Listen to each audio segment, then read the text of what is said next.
Thank you very much, Mr. Speaker. Mr. Speaker, my presentation was delayed slightly because of climate change. What happened there is because of climate change. Mr. Speaker, I rise to express my support for the climate change bill, especially as one who interacts with matters of climate diplomacy. Mr. Speaker, the United Nations states on its website that climate change refers to long-term shifts in temperature and weather patterns. Such shifts can be natural due to changes in the sun's activity or large volcanic eruptions.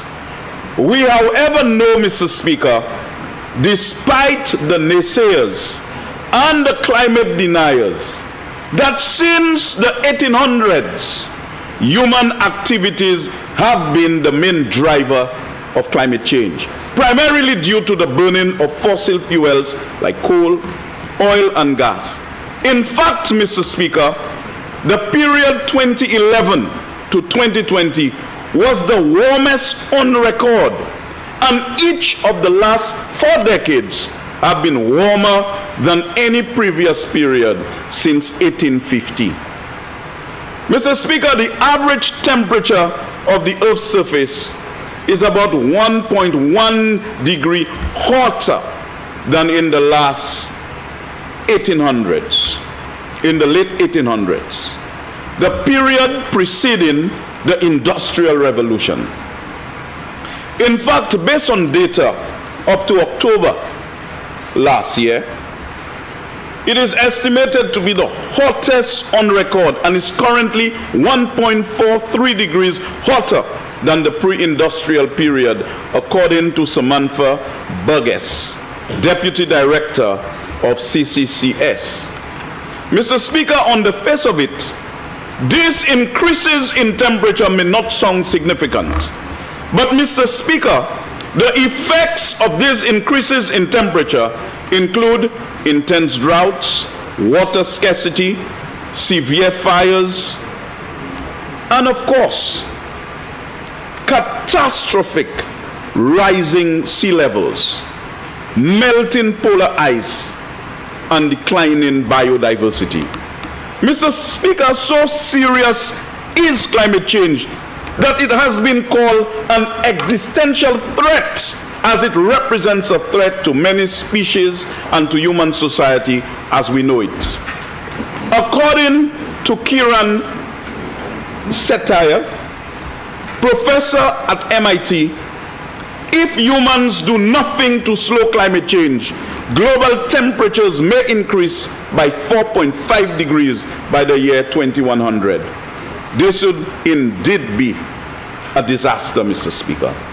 Planet Earth has not been that warm in millions of years, and such temperature spikes in our planet's history are connected to mass extinction events that killed off a large percentage of species that existed at the time. These threats, Mr. Speaker, are going to be greatest for people living in coastal communities, coastal cities, and island nations. So, Mr. Speaker, St. Lucia, like other small island developing states, are the most vulnerable to the effects of climate change due to rising sea levels, intense storms, and droughts. It is extremely unfortunate, Mr. Speaker, that while our small island developing states emit very small amounts of greenhouse gases, we are the countries that face the worst consequences of climate change, with some of us literally at risk of our very own existence. In St. Lucia's case, Mr. Speaker, it is estimated that we emit 0.0015% of global emissions in 2016. The source for this, Mr. Speaker, is our updated nationally determined contributions to the United Nations Framework on Climate Change Convention in 2021. In contrast, the largest emitters of greenhouse gases are China, the United States, Europe, India, and Russia. The emission of greenhouse gases has not been treated as a cost. And therefore, Mr. Speaker, those countries and companies responsible for greenhouse gas emissions do not treat the cost of mitigating these emissions within their own cost. This, Mr. Speaker, is a classic case of market failure and an example of what economists call a negative externality. The importance of climate change and the consequences of climate change have been elevated as the most important issue to our global multilateral institutions, including the United Nations, the World Bank, and the IMF. The bill before this House, Mr. Speaker, is indicative of the level of seriousness that St. Lucia places on climate change. We, like other seats, Mr. Speaker, have the most to lose for activities that we are not responsible for. This further highlights the importance of cooperation and collaboration at the global level, as we all share, Mr. Speaker, an interest in protecting the planet that we all share. This bill, Mr. Speaker, puts into the law the agreements arrived at by the UNFCCC and the Paris Agreement, and of course the other protocols, Mr. Speaker, on climate change. This bill, Mr. Speaker, clearly establishes the institutional framework for climate change in the government. In particular, recognizes the minister responsible for sustainable development as the Minister for Climate Change and establishes a climate change committee which serves as a technical advisory body and whose functions are listed in section 12.2 of the bill.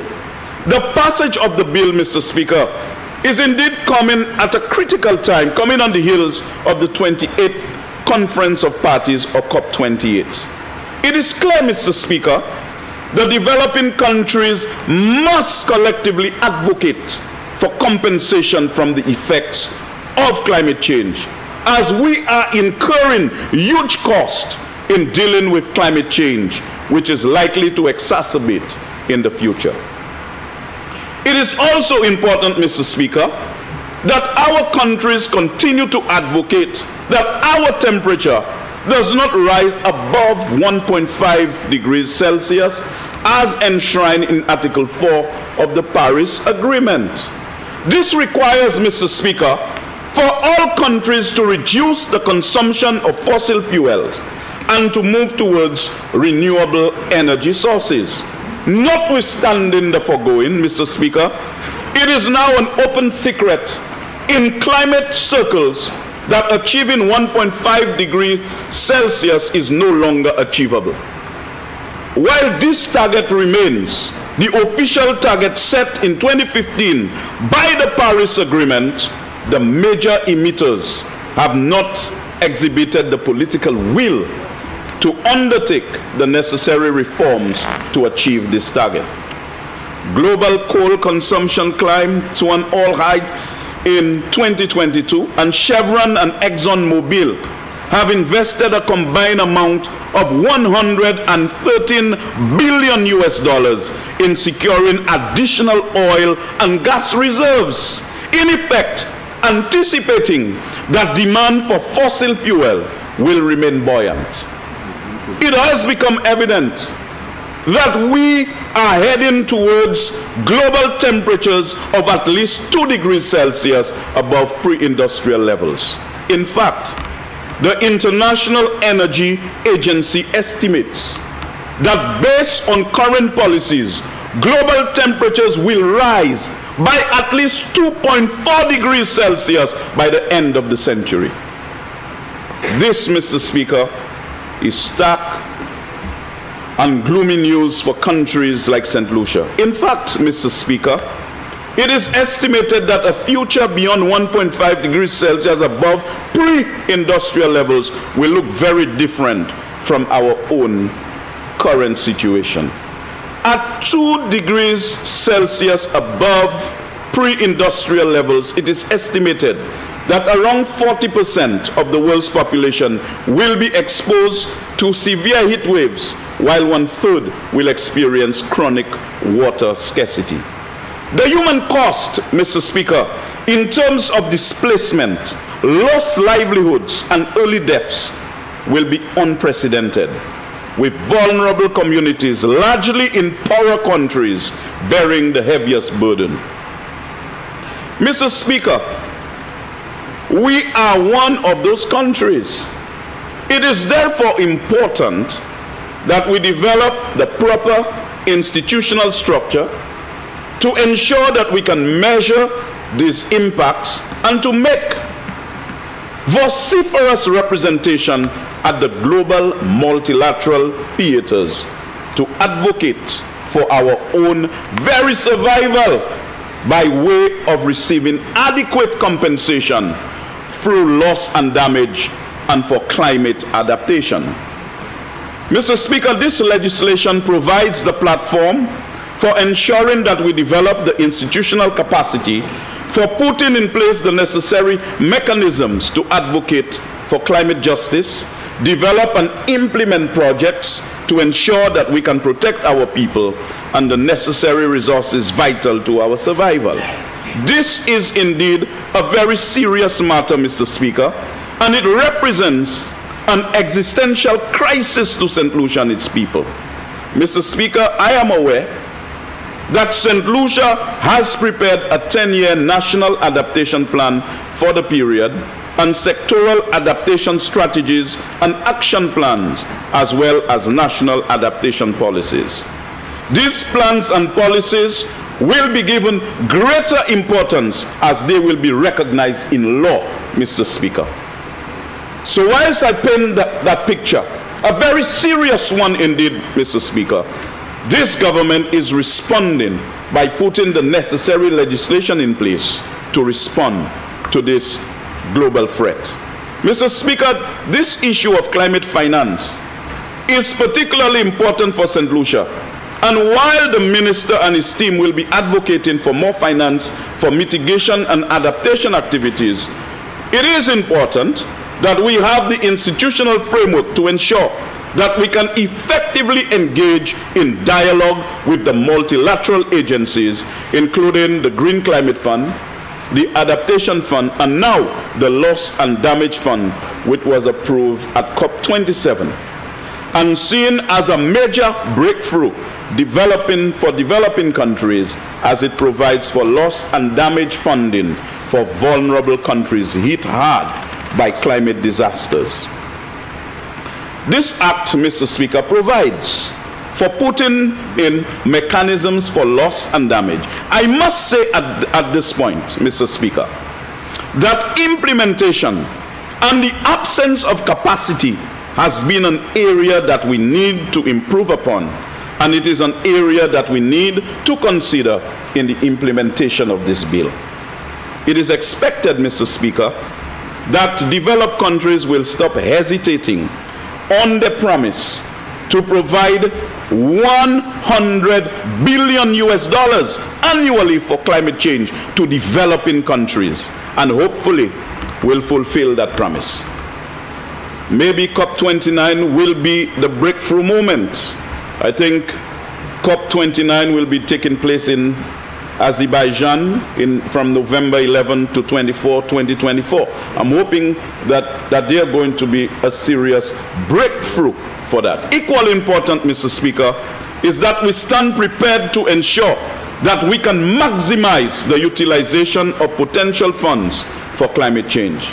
Mr. Speaker, I do not intend to be long, and as I take my brief intervention to its logical conclusion, I would like to say again, I give my full support to the climate change bill as it provides a governance structure for the government to effectively manage and deal with all issues relating to climate change from an international, regional, and national perspective. Mr. Speaker, I commend the bill and I commend the minister. I thank you for granting me leave.